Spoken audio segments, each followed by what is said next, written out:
So now let's continue the journey into the books, the Sfarim, and the Neshama of the Magid of Mezritcher. So the Magid assumes leadership a year after the Histalkus of the Baal Shem Tov in 1761, and it would span till 1772. And his times, of course, continued the events in the world as took place in the time of the Baal Shem Tov. What the Magid did was further develop these ideas.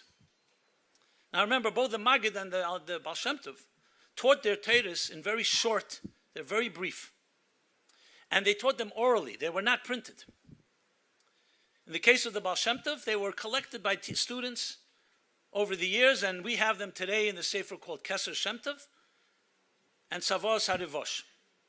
Case of the Magid, same, short Torahs said orally and documented by his students in, again, we have them collected in two Sfarim. One is called Likutei Amorim, or also called Magid Dvarav Yaakov, which is an acronym. Its last letters is the name of the Magid, Dave. And the second, Eir Torah. And he further developed these ideas, and of course inspiring even more people, and more people who would become leaders.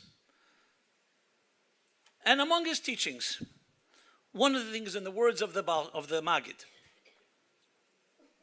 going back to the companion guide, Asei lecha shtei chatzetzes, kesef.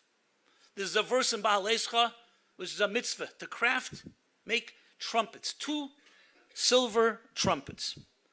Says the Magid, in his novel interpretation, what's the word chatzetzes? It also consists of 2 words. Chetzi tzudas, 2 halves of an image. And who are the 2 halves? Hainu HaKadosh Baruch Hu u'Knesset Yisrael, God and the Jewish people. Hem kavyocha chetzi tzudas shemashlimim zeh zeh. They are 2 halves of one whole entity, and they complement each other. This is such a fundamental Torah that the Rebbe Rashab, in his magnum opus called Hemshech Ayin Beis, a third of it, 558 pages of Ayin Beis, comes to explain these few lines. And what is the Magid telling us? He's taken the Baal Shem Tov's teachings even further. It's not just there's divine in everything. We're partners with God. Kavyochel chetzi tzudas, like 2 halves of one whole. One is not complete without the other. And then he goes on to say that God then created the universe through tzimtzumim, concealment after concealment. But the partner, we, the second partner, are meant to now reverse the process. Not to be deceived by this concealment and see it for what it is, a challenge for us to find the divine that's concealed there. And we reverse the process and climb the ladder and retrace the steps and rejoin with God in a fully revealed fashion. And this, as I said, is explained for hundreds of pages in Ayin Beis. So check it out. The Magid further takes this even further. It's not just that we're partners. We actually have the power to control heaven itself. And he interprets, a Mishnah in Pirkei Avos, chapter 2, that says, know that which is above you. And here's how the Magid interprets it. He reads it a bit differently. Da, shekol ma shalamayla. Everything that's above is hakol hu mimcha. It's all dependent on you. So we know what the Rambam says, that one action can tip the scale. But that's an action on earth. Here he's saying it affects all the heavens. A ripple effect, a butterfly effect, if you wish, that goes all the way to the highest levels. What kind of empowerment is that? You can imagine when Jews began to hear this in their circumstances, and with all the dichotomies that I described, and with all the demoralization, what kind of spirits it lifted up. The simcha, the joy, the passion, the love that this elicited from their neshamas. Now, Chassidus teaches us, beginning with the Baal Shem Tov and the Magid, that in addition to the teachings of the Rabbeim, there's also their songs. They both capture the souls of the Rabbeim in different ways. Friedrich Rebbe says something interesting. A Torah from a Rebbe touches Naran, Nefesh Ruach Neshama of the Rebbe. A Niggin from a Rebbe touches his Yechida. And indeed, the Baal Shem Tov and the Magid composed a niggun called Gimel Tenuas, 3 movements. The first movement composed by the Baal Shem Tov, the second one by the Magid, and the third one by the Alter Rebbe.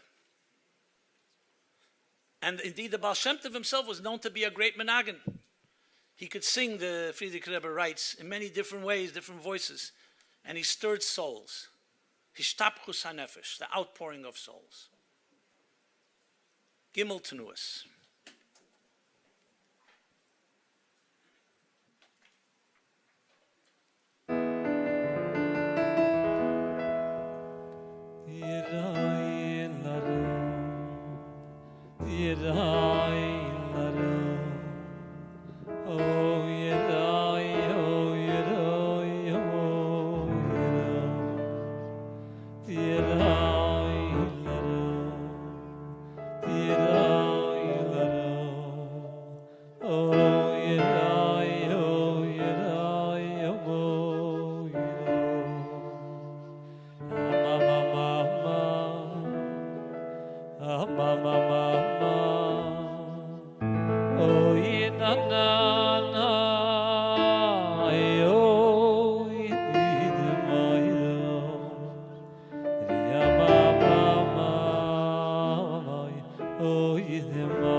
Ma